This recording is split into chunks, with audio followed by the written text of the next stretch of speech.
আসসালামু আলাইকুম। গ্রাম বাংলা অনলাইনে স্বাগতম।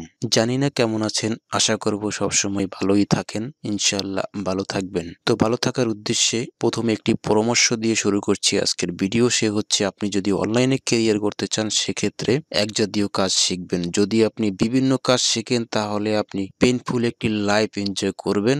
সেক্ষেত্রে কোনোটাই আপনি ভালোভাবে পারবেন না, ভালোভাবে শিখতে পারবেন না। আপনি হয়তোবা আমাকে প্রশ্ন করতে পারেন, আপনি এত কিছু নিয়ে ভিডিও দিচ্ছেন, আপনি কোনটা থেকে কি সাকসেস হয়েছেন? তো সেক্ষেত্রে আমি বলবো, যারা ইউটিউবিং করে তারা বিভিন্ন জিনিস নিয়ে, বিভিন্ন বিষয় নিয়ে রিসোর্স করে থাকে। আমার পরামর্শ হচ্ছে, এটা বাস্তব অভিজ্ঞতা দিয়ে আপনাকে দেওয়া পরামর্শটি। সে হচ্ছে, এক জাতীয় কাজ নিয়ে শিখবেন এবং ভালোভাবে শিখবেন এবং সেটা দিয়েই আপনি সাকসেস গেইন করতে পারবেন। আমরা ফটোশপ কেন শিখবো? ফটোশপ শিখে ফায়দাটা কি? আমি তো আর বাজারে কোনো স্টুডিও দিয়ে বসবো না যে আমাকে ফটোশপ শিখতে হবে। তো স্টুডিও দিয়ে আপনার দোকান বসতে হবে না। আপনি যদি অনলাইনে ক্রিয়েট করতে চান, অর্থাৎ আউটসোর্সিং করতে চান, তাহলে আপনি শুধুমাত্র ফটোশপ শিখেই আউটসোর্সিং ক্যারিয়ার করতে পারবেন।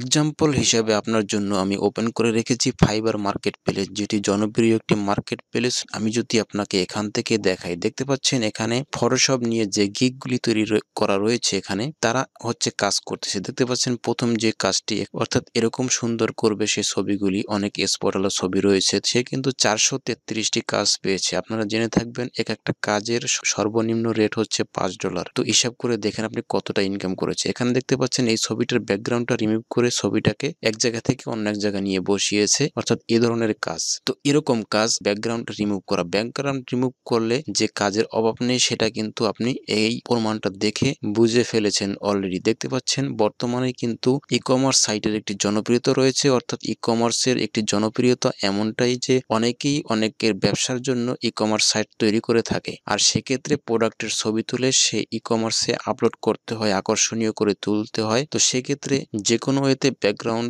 যাই থাকুক না কেন সেটাকে এডিট করে চাকচিক্য করার জন্য কিন্তু ব্যাকগ্রাউন্ড রিমুভ করতে হয়। আর সেক্ষেত্রে যারা আউটসোর্সিং করে তারা তো দেশি হিসাবে অতটা কাজ করে না, বায়ারদের সাথে কাজ করতে হয়। সেক্ষেত্রে তাদের কিন্তু এতটা সময় নেই, তারা বসে বসে তাদের ছবির ইমেজ খুঁটিনাটি এডিট করবে বা ব্যাকগ্রাউন্ড রিমুভ করবে। সেক্ষেত্রে তারা কিন্তু হায়ার করে থাকে ফ্রিল্যান্সারদের। সুতরাং এই ই কমার্স সাইটের জনপ্রিয়তার জন্যই কিন্তু ব্যাকগ্রাউন্ড রিমুভ করার একটি জনপ্রিয়তা রয়েছে। সেক্ষেত্রে আপনাকে শিখতে হবে। তো আমরা ব্যাকগ্রাউন্ড রিমুভ করতে গেলে ফটোশপের যে টুলসগুলি ব্যবহার করব সেগুলো শিখব। তবে আপনি ফাইবার সম্পর্কে যদি আরো জানতে চান, ফাইবারে কিভাবে অ্যাকাউন্ট করতে হয়, কোথায় কি করতে হয়, কিভাবে কাজ পেতে হয়, তাহলে চ্যানেলে ভিডিও দেওয়া রয়েছে, সেক্ষেত্রে আপনি দেখে নিতে পারেন। এটা হচ্ছে ভিডিওর মূল উদ্দেশ্য না, এটা হচ্ছে এক্সাম্পল স্বরূপ। তবে আপনাকে আমি নিয়ে যাচ্ছি ফটোশপে, কারণ আমাদেরকে শিখতে হবে ব্যাকগ্রাউন্ড রিমুভ করা, অর্থাৎ ফটোশপের সমস্ত টুলস শিখলে পরে আমি এখান থেকে একটি কেরিয়ার করতে পারবো। সেই বিষয় নিয়ে আপনাকে আগাতে হবে।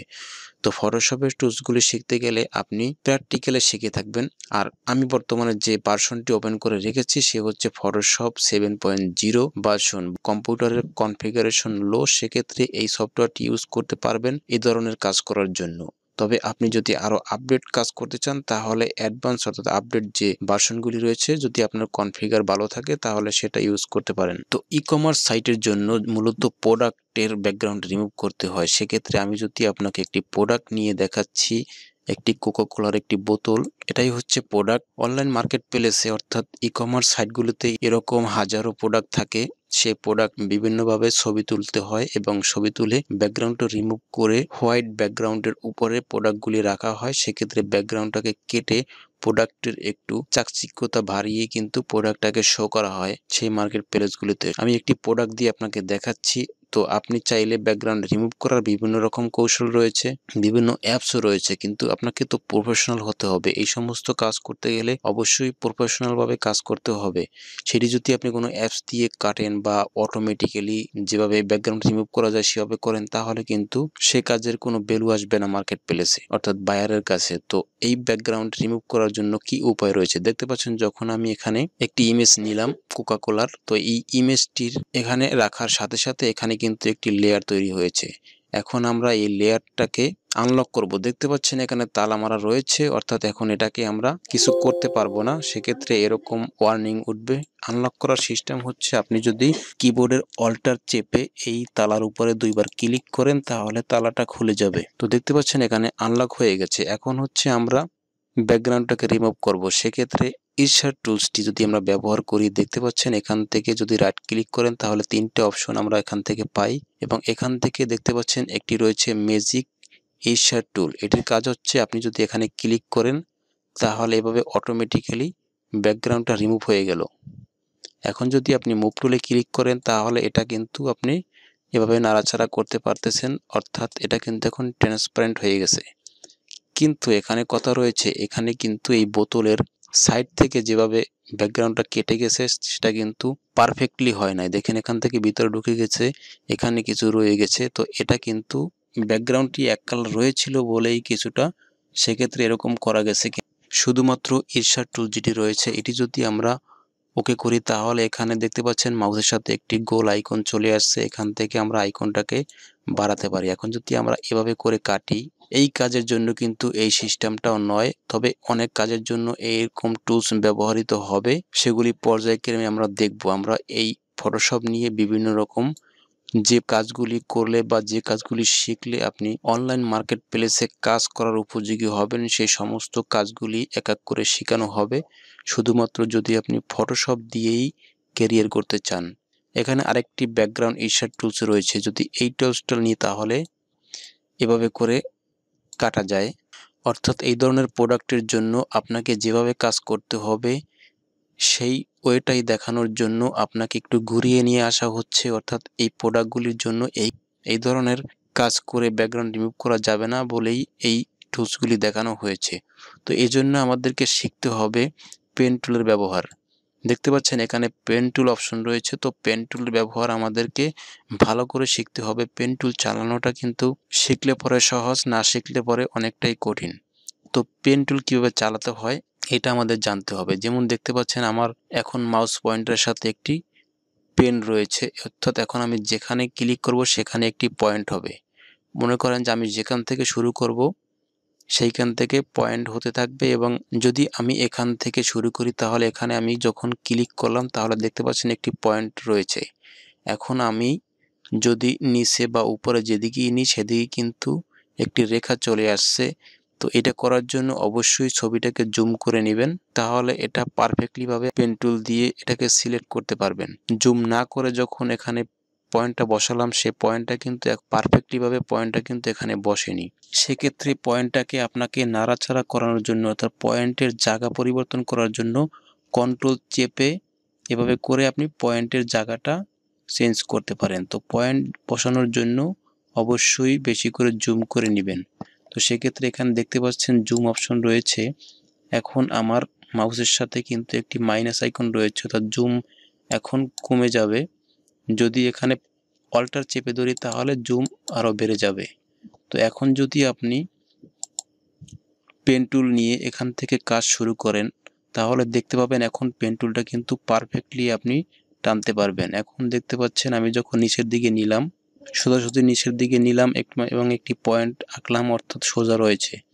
এখন যতটুকু এরকম সোজা রয়েছে ততটুকু আমি সোজা নিয়ে আসতে পারি, কিন্তু যখন আমাদের ব্যাকা আসতে হবে তখন তো আর এটা সোজা থাকবে না। সেক্ষেত্রে যখন রাউন্ড অপশন আসবে তখন আমাদেরকে রাউন্ডটাকে এভাবে সিলেক্ট করতে হবে। আমরা এতটুকু রেখে যখন এখানে পয়েন্ট ক্লিক করলাম, এখন আর পয়েন্ট ছেড়ে দেব না, এখন আমরা মাউসটাকে ড্র্যাগ করব। তাহলে দেখতে পাবেন যে দুটো হ্যান্ডেল বেরিয়ে আসছে এবং যেদিকে আপনি নিতে চাচ্ছেন রেখাটি সেটা কিন্তু বেঁকা হচ্ছে। এখন আপনি সাথে মিলিয়ে দিবেন, কোন বরাবর রাখলে এটার সাথে অ্যাডজাস্ট হয়। তো এই পর্যন্ত রাখলে অ্যাডজাস্ট হয়। এখন হচ্ছে আমরা যদি এখন সামনে নিই তাহলে কিন্তু আমরা সঠিকভাবে এই লাইনটা নিতে পারবো না, সেক্ষেত্রে আমাদেরকে এখান থেকে কেটে দিতে হবে। এই পয়েন্ট থেকে এই হ্যান্ডেলটি কেটে দেওয়ার জন্য অল্টার প্রেস করে যদি এখানে ক্লিক করেন তাহলে কেটে গেল, হ্যান্ডেল একটি কেটে গেছে আরেকটি রয়েছে। তো এখন আপনি আবার যে বরাবর রাখতে চান সেখানে আপনি পয়েন্টটাকে এভাবে ক্লিক করবেন, করলে পরে আবার এভাবে ড্র্যাগ করবেন। অবশ্যই মাউস পয়েন্টার না ছেড়ে দিয়ে এভাবে ড্র্যাগ করলে তাহলে পারফেক্টলি আপনি পেন টুলটাকে এভাবে টানতে পারবেন। আবার অল্টার চেপে এখান থেকে পয়েন্ট কেটে দিবেন, দেওয়ার পরে এই কর্নারে যদি আপনি দিতে চান তাহলে এভাবে দেওয়ার পরে আপনি এভাবে ড্র্যাগ করলে বসাতে পারবেন। এখন যদি আমরা এখান থেকে হ্যান্ডেলটা কেটে দিলাম, এখন হচ্ছে আমাদেরকে একদম উপরে উঠতে হবে। তো এটা যেহেতু সোজা রয়েছে সেক্ষেত্রে আমরা একসাথে উপরে সোজা উঠতে পারি।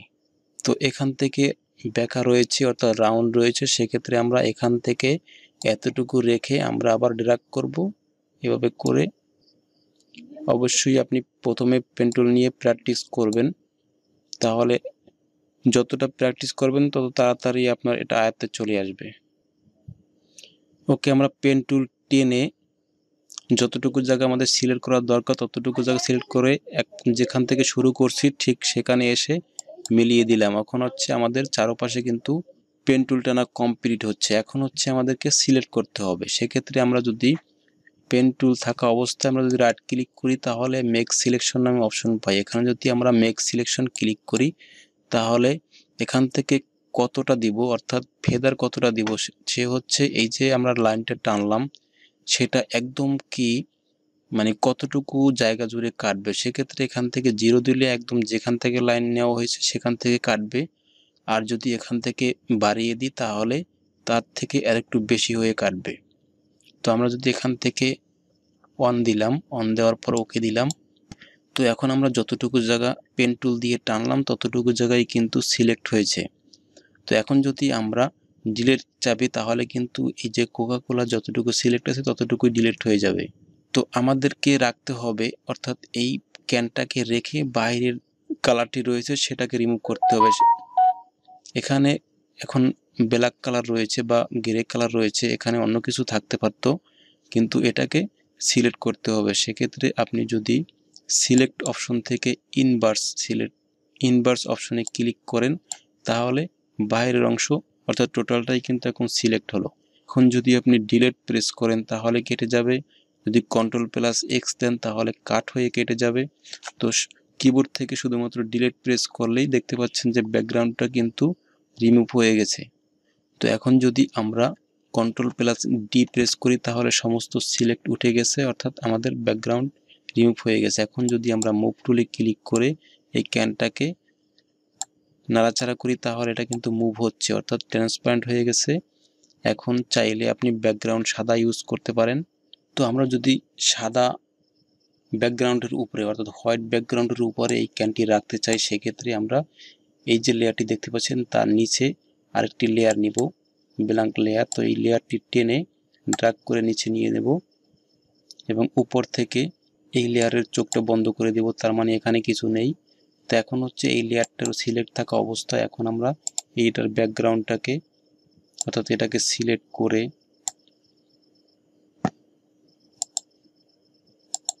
হোয়াইট কালার দিয়ে দিলাম। এখন যদি আমরা চোখটাকে ওপেন করি তাহলে দেখতে পাচ্ছেন যে হোয়াইট ব্যাকগ্রাউন্ডের উপরে আমাদের ক্যানটা চলে আসছে। অর্থাৎ এভাবে যদি আপনাকে বায়ার বলে যে আপনি রিসাইজ করে আমাকে কাজটাকে ডেলিভারি দেন তাহলে আশা করি আপনি এই ভিডিওটা দেখে যে কোনো প্রোডাক্টের যে কোনো ছবির ব্যাকগ্রাউন্ড রিমুভ করে সেটাকে ট্রান্সপারেন্ট অথবা হোয়াইট অথবা যে কোনো কালারের উপরে এভাবে করে বসিয়ে আপনি বায়ারকে ডেলিভারি দিতে পারবেন।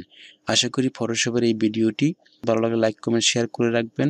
আর পরবর্তীতে ফটোশপ নিয়ে আরও বিভিন্ন কাজের ভিডিও দেওয়া হবে, সেই আপডেট ভিডিওগুলো পেতে অবশ্যই চ্যানেলটাকে সাবস্ক্রাইব করে রাখতে পারেন, একান্ত আপনার ইচ্ছা। তো সেই প্রত্যাশায় এই ভিডিও থেকে বিদায় নিচ্ছি। আল্লাহ হাফেজ।